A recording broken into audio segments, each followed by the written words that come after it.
Shalom saudaraku, kembali lagi berjumpa di Life Study. Sebab orang yang berhenti belajar, berhenti bertumbuh. Mari kita bersatu dalam doa. Tuhan kami Yesus Kristus, kami datang ke tata hadirat-Mu yang Maha Kudus, ingin belajar kebenaran firman-Mu. Wahyukan kepada kami pribadi-Mu, kebenaran-Mu. Dalam nama Tuhan Yesus kami berdoa, amin. Saudaraku, kita akan masuk ke dalam Injil Yohanes pasal yang ke-16. Pada kesempatan ini kita akan membahas ayat yang ke-1 sampai dengan ayat yang ke-15. Injil Yohanes pasal 16 ayat 1 sampai 15. Kita mulai dari ayat yang pertama. Semuanya ini kukatakan kepadamu supaya kamu jangan kecewa dan menolak aku. Saudaraku, di live study minggu lalu, di pasal-pasal sebelumnya, Yesus baru saja mengatakan bahwa dunia akan membenci mereka. Mereka akan dimusuhi. Nah, karena hal itu, Yesus mengingatkan mereka dengan berkata, semuanya ini aku sudah ngomong loh sama kamu. Supaya apa? Supaya mereka, supaya kita, saudara dan saya, ketika dunia membenci, dunia menganiaya, kita tidak menjadi kecewa bila mana hal itu terjadi. Tetapi di sini ada yang menarik, saudara. Dikatakan supaya kamu jangan kecewa dan menolak aku, saudara. Kecewa dan menolak ini rupanya satu paket, saudara. Ya, orang yang kecewa ujungnya menolak. Orang yang kecewa tanpa sadar, ya, akan menjadi sebuah akar pahit dalam hidupnya. Dan Alkitab berkata, akar pahit itu adalah sumber kerusuhan, biang kerusuhan. Ya, itu akan menimbulkan kerusuhan. Lalu kemudian akan menjadi menolak. Saya harus ingatkan kepada kita semua, ada dua pembunuh iman Kristen yang paling besar. Nomor satu namanya kenyamanan. Kenyamanan membunuh iman Kristen. Tapi ada yang kedua, kekecewaan. Kekecewaan itu membunuh iman Kristen. Ya, itu sebabnya orang harus deal dengan kekecewaan. Kekecewaan yang tidak diselesaikan akan menimbulkan apa yang namanya akar pahit. Akar pahit menimbulkan kecemaran, kerusuhan. Orang yang akar pahit ujungnya pasti menolak. Pernah saudara mendengar ada orang yang kecewa sama Tuhan? Loh, kok kecewanya sama Tuhan? Akhirnya menolak Tuhan. Saudara akan lebih sering jumpai lagi kecewa sama gereja. Nggak mau ke gereja lagi. Kenapa? Orang-orang di gereja nyebelin. Ya. Biasanya orang kecewa sama, atau orang nggak mau ke gereja itu cuma dua alasan. Satu, kecewa sama gereja. Lebih jarang lah yang kecewa sama Tuhan. Kebanyakan kecewa sama manusianya. Tapi ada juga yang kecewa sama Tuhan. Karena berkata, kok masalahku nggak diselesaikan? Katanya Tuhan ada, kecewa sama Tuhan. Akhirnya menolak Tuhan. Ada, tapi nggak banyak. Yang lebih banyak kecewa sama manusianya. Apa tuh? Orang-orang di gereja munafik semua, kata pelayanan, tapi kok kelakuan kayak gitu. Kecewa pahit. Saudara, saya harus ingatkan beberapa hal. Yang pertama, gereja itu bukan kumpulan orang kudus. Gereja adalah kumpulan orang berdosa yang mau dibenarkan oleh Tuhan Yesus Kristus. Itu gereja. Itu kumpulan orang berdosa, saudara, yang dibenarkan oleh Tuhan Yesus Kristus. Nah, jadi kita harus clear dalam hal ini, saudara, ya. Kita harus clear. Lalu prinsip yang kedua, jangan jadi kecewa sama gereja, saudara. Yang bersalah itu oknum, gereja tidak pernah bersalah. Gereja itu inisiatif Tuhan loh. Selalu saya katakan, ada dua lembaga yang Tuhan dirikan di bumi ini. Yang pertama namanya keluarga melalui pernikahan. Yang kedua namanya gereja. Di atas batu karang ini aku mendirikan jemaatku, kata Tuhan. Jadi gereja itu bukan idenya manusia. Gereja itu inisiatif Tuhan. Ya. Jadi jangan menolak gereja, jangan kecewa dengan gereja. Saudara bisa kecewa dengan manusianya, tapi saudara jangan kecewa dengan gereja Tuhan. Gereja Tuhan itu tidak bersalah. Nah, oke, sekarang kalau kita misalnya kecewa dengan orang-orang yang ada di dalam gereja, apa yang harus kita lakukan? Saudara deal dengan kekecewaan itu. Saudara kecewa karena saudara merasa disakiti, tapi saudara juga harus ingat bahwa ketika kita merasa disakiti, belum tentu orang yang saudara anggap menyakiti saudara, dia pasti bersalah. Belum tentu loh. Bisa aja beda perspektif, beda paham, ya. Belum tentu. Tetapi di bagian ini saya tidak bisa menjelaskan lebih lanjut hal itu, ya. Tetapi dalam hal ini yang saya ingin ingatkan terlebih dahulu bahwa kita jangan jadi kecewa. Kalau kita kecewa, kita nggak membereskan kekecewaan itu, pasti akan menjadi pahit yang berujung pada penolakan. Ini yang nggak boleh, saudara. Ini yang nggak boleh. Kalau ada kekecewaan, deal. Orang yang tidak mau deal dengan kekecewaan, akhirnya menjadi pahit, itu seperti membawa ransel sampah kemana-mana. Ya, itu membawa sebuah garbage load dalam hidupnya. Dan itu akan menggerogoti iman Kristen. Ayat yang kedua, kamu akan dikucilkan. Bahkan akan datang bahwa setiap orang yang membunuh kamu akan menyangka bahwa ia berbuat bakti kepada Allah. Waduh saudara, saya baca ini saudara ya. Ayat mata saya terbelalak saudara. Tuhan Yesus sudah memperingatkan bahwa akan ada kelompok orang yang menganiaya orang Kristen, orang percaya. Tetapi ketika mereka menganiaya, mereka merasa berbuat bakti. Mereka merasa mereka membela Allah. Waduh saudara, Tuhan udah ngomong begini saudara ya. Jadi saudara jangan aneh. Kalau ada orang yang bakar gereja, menganiaya orang Kristen, sambil mereka berpikir mereka sedang berbakti sama Allah, itu jangan aneh. Tuhan sudah mengatakan gitu. Ada orang yang berbuat jahat, tapi merasa berbuat bakti kepada Allah. Saudara jangan sampai kita seperti itu. Jangan sampai kita melakukan kejahatan, tetapi di balik kejahatan itu kita merasa kita sedang membela Tuhan atau berbuat bakti kepada Tuhan. Tuhan gak perlu dibela. Siapa saudara harus belain Tuhan? Mau juga Tuhan yang bela kita. Masa manusia bisa bela Tuhan? Ya gak bisa lah, ya. Tidak akan bisa saudara ya. Allah tidak perlu dibela. Orang Kristen gak perlu membela Allah. Ayat yang ketiga, mereka akan berbuat demikian karena mereka tidak mengenal baik Bapa maupun aku. Sekali lagi, akar semua ini adalah pengenalan. Yang menganiaya tetapi merasa berbuat bakti, itu mereka hanya merasa mengenal padahal tidak kenal. Ya. Makanya mereka menganiaya, udah menganiaya rasanya berbuat bakti. Ya, itu hanya merasa mengenal tapi nggak kenal. Dan hal yang kedua, kalau kita lihat akar semua ini pengenalan, sekali lagi betapa bahayanya kalau orang percaya tidak memiliki pengenalan akan Allah. Pengenalan akan Allah, saudara nggak bisa cuman kata Pastor Wigan, kata pendeta ini, kata pastor ini. Enggak, saudara harus mengenal secara pribadi. Lewat apa? Lewat doa dan firman. Harus punya persekutuan yang intim, yang erat dengan Tuhan. Itu tidak bisa tidak ada. Harus punya waktu untuk belajar firman, bersekutu dengan firman. Tidak bisa tidak ada waktu-waktu itu. Orang yang tidak berdoa, tidak bersekutu dengan firman, maka tidak akan punya kedalaman dalam iman Kristen. Imannya pasti cetek. Ayat keempat dan yang sampai dengan yang keenam saya akan bacakan dulu. Tetapi semuanya ini kukatakan kepadamu, supaya apabila datang saatnya, kamu ingat. Saat apa? Saat mereka dianiaya, bahwa aku telah mengatakannya kepadamu. Hal ini tidak kukatakan kepadamu dari semula, karena selama ini aku masih bersama-sama dengan kamu. Tetapi sekarang, aku pergi kepada Dia, kepada Bapa yang telah mengutus aku.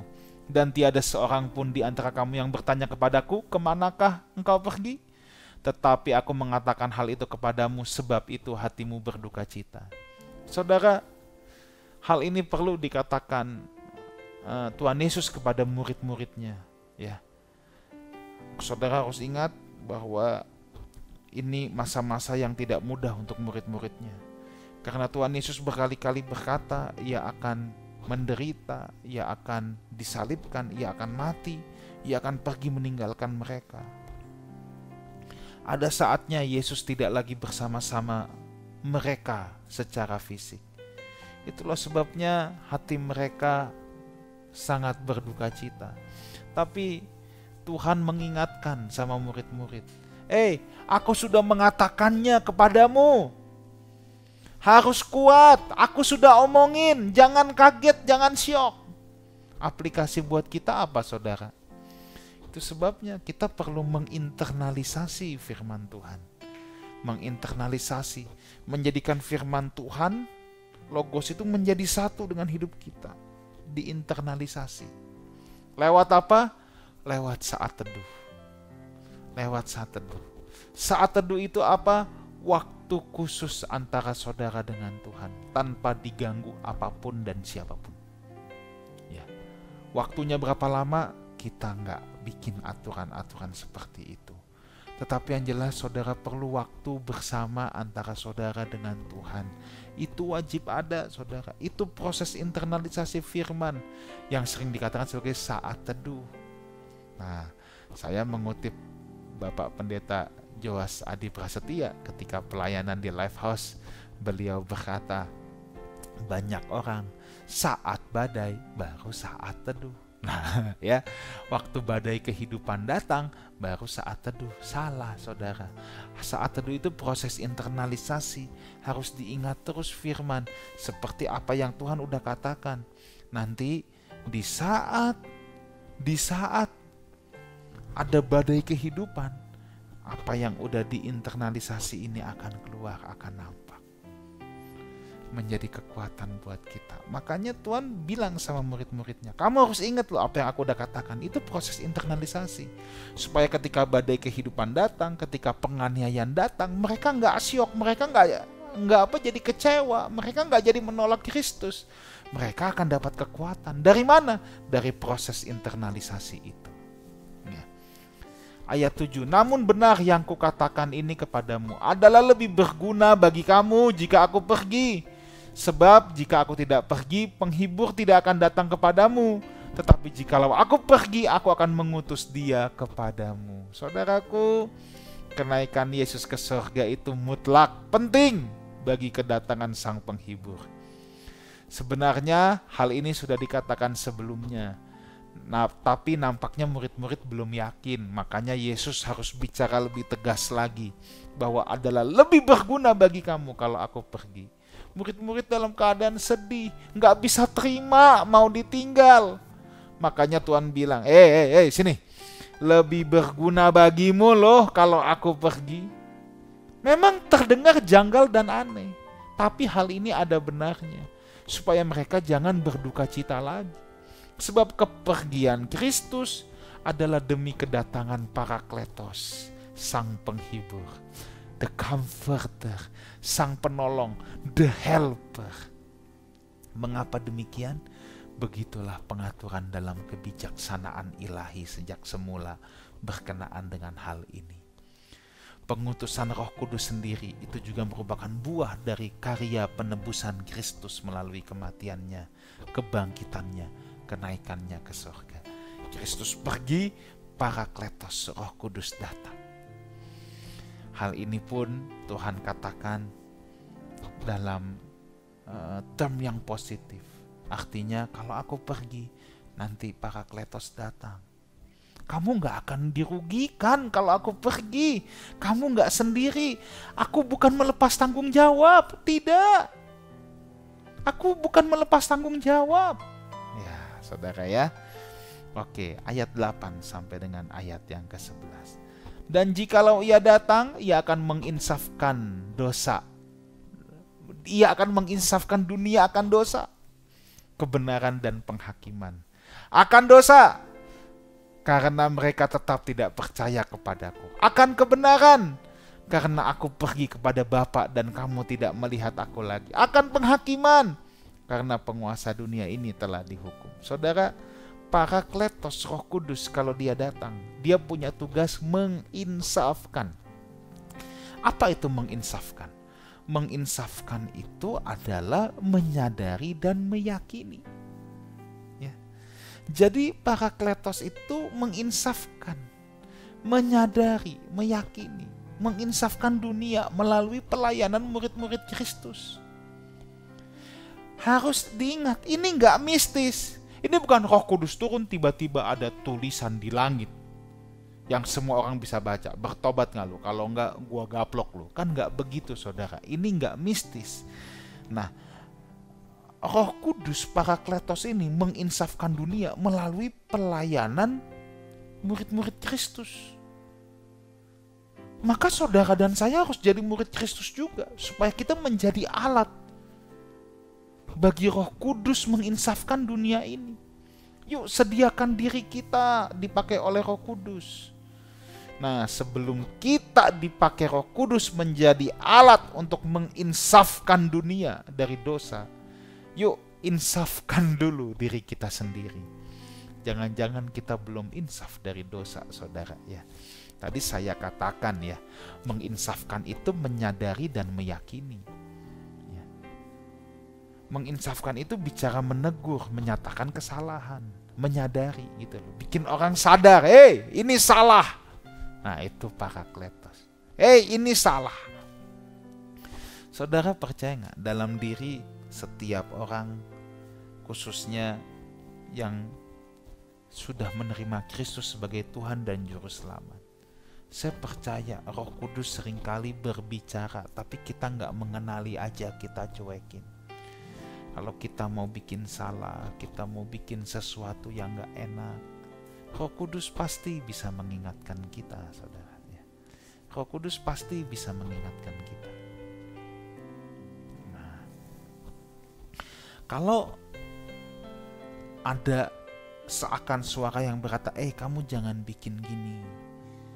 Ketika kita mau berbuat jahat, kita mau curang, kamu jangan begini.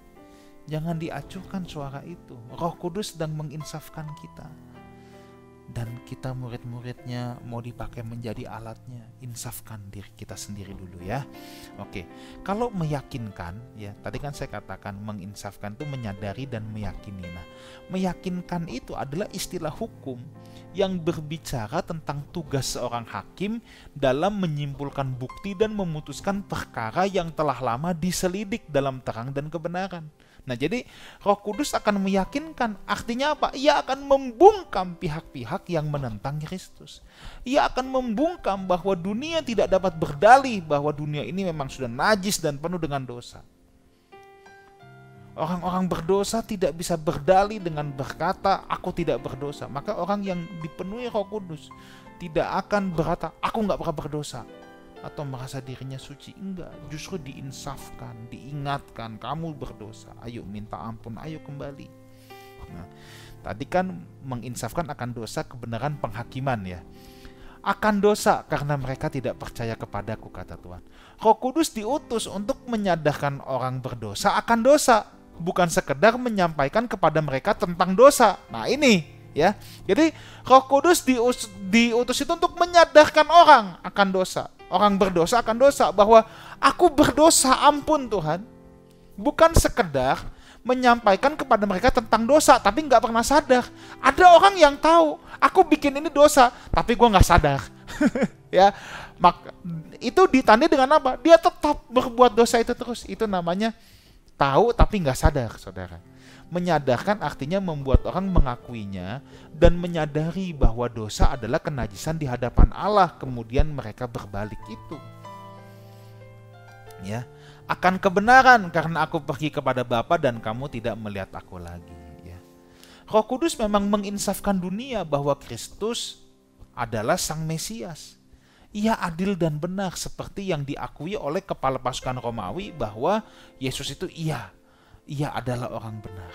Ya. Apa yang dikatakannya, apa yang dikatakan Yesus pun benar, bahwa ia pergi dan Roh Kudus akan datang. Jadi memang menginsafkan akan kebenaran. Jadi orang akan mengingat, memang benar semua yang dikatakan Tuhan Yesus. Memang dia adalah sang kebenaran. Nah, kan seperti itu. Ya, akan penghakiman karena penguasa dunia ini telah dihukum. Oh iya, iblis itu penguasa dunia telah dihukum, saudara. Dia dinyatakan sebagai penipu dan penghancur yang luar biasa. Sekarang kuasa untuk menghakimi ada di tangan Kristus. Orang percaya, saudara dan saya, dibenarkan lewat pembenaran, dikuduskan lewat pengudusan. Kedatangan Kristus ke dunia membawa sistem kerajaan untuk mengganti sistem dunia, sistem kegelapan yang telah merasuki pemikiran orang berdosa. Maka akan penghakiman, ya, bahwa akan ada saatnya. Jadi kalau Roh Kudus menginsafkan dunia akan penghakiman, Roh Kudus mengingatkan bahwa ada penghakiman dan Kristus menjadi hakimnya. Bahwa setiap kita pasti akan menghadap tahta pengadilan Tuhan, Kristus sebagai hakimnya. Ayat 12 dan 13. Masih banyak lagi hal yang harus kukatakan kepadamu, tetapi sekarang kamu belum dapat menanggungnya. Tetapi apabila Ia datang, yaitu Roh kebenaran, Ia akan memimpin kamu ke dalam seluruh kebenaran, sebab Ia tidak akan berkata-kata dari dirinya sendiri, tetapi segala sesuatu yang didengarnya itulah yang akan dikatakannya, dan Ia akan memberitakan kepadamu hal-hal yang akan datang. Masih banyak, saudaraku, yang murid-murid belum ketahui, tetapi Roh Kudus akan menjadi guru yang agung yang akan mengajarkan, memimpin mereka kepada seluruh kebenaran. Ya, masih banyak yang murid-murid belum tahu, tapi Roh Kudus akan memimpin mereka kepada kebenaran. Cara kerja Parakletos, sang guru yang agung ini, tidak mistik seperti yang tadi saya katakan. Kita harus membuka hati kita, kita belajar, kita mau taat, maka Roh Kudus akan memimpin kita untuk kita mengenal seluruh kebenaran. Buka hati saudara, belajar, taat, maka Roh Kudus akan memimpin kita. Kalau kita menutup hati kita, malas belajar, nggak mau taat, kita tidak akan pernah bisa dipimpin kepada seluruh kebenaran. Sebab Roh Kudus, Roh yang lemah lembut, Dia nggak main paksa. Ikutin nggak? Kalau nggak, gua hajar lo. Nggak begitu. Roh Kudus, Rohnya lemah lembut, Dia akan bekerja kalau saudara mau buka hati, mau belajar, dan mau taat kepadanya. Bagian terakhir, ayat 14-15. Ia akan memuliakan aku, sebab Ia akan memberitakan kepadamu apa yang diterimanya daripadaku. Segala sesuatu yang Bapa punya adalah aku punya. Sebab itu aku berkata, Ia akan memberitakan kepadamu apa yang diterimanya daripadaku. Ciri kebenaran yang benar, yang berasal dari Roh Kudus. Tadi kan Roh Kudus memimpin kepada seluruh kebenaran. Oke? Ciri kebenaran yang benar yang berasal dari Roh Kudus, tadi ayat 14 adalah Ia akan memuliakan aku. Hati-hati saudara, sekali lagi iman Kristen hari-hari ini sedang banyak diserang. Karena ada gereja yang mengaku Kristen, ya. Bisa ada orang yang mengaku Kristen, jabatannya pendeta, tetapi merendahkan keilahian Kristus. Itu pasti bukan pekerjaan Roh Kudus. Kalau pekerjaan Roh Kudus, Kristus dimuliakan. Ya, kenapa saya katakan merendahkan keilahian Kristus? Karena ada orang yang berpikir Kristus itu bukan Tuhan yang menjadi manusia, tapi manusia yang jadi Tuhan. Kristus itu tidak kekal, Kristus itu hanya ciptaan. Loh, kok jadi begitu? Itu namanya merendahkan keilahian Kristus. Sekalipun mungkin bisa dikemas saudara ajaran-ajaran seperti ini dengan hidup suci, hidup kudus, itu hanya terdengarnya loh baik loh, tapi itu tidak memuliakan Tuhan saudara. Keilahian Kristus tidak boleh didegradasi. Jadi saudara jangan berpikir Yesus itu dulu manusia, nanti setelah disalibkan bangkit baru dilantik jadi Tuhan. Ya, enggak, tidak begitu. Kristus itu kekal. Ada praeksistensi Yesus. Dia ada dari kekekalan sampai kekekalan. Ya. Ketika peristiwa Natal itu hanya Yesus Tuhan mengambil rupa manusia, mengambil natur manusia, tetapi Dia sudah ada dari kekekalan. Dia Allah sendiri. Dia bersama-sama dengan Bapa sejak awal. Dia Alfa dan Omega, yang awal dan yang akhir. Dia tidak diciptakan, Dia tidak berawal, dan Dia tidak berakhir. Tapi satu hal gini, ciri kebenaran yang berasal dari Roh Kudus adalah mempermuliakan Kristus. Bukan justru merendahkan Kristus, termasuk keilahiannya. Waspadalah terhadap penyesatan di zaman akhir menjelang kedatangan Tuhan Yesus Kristus ini.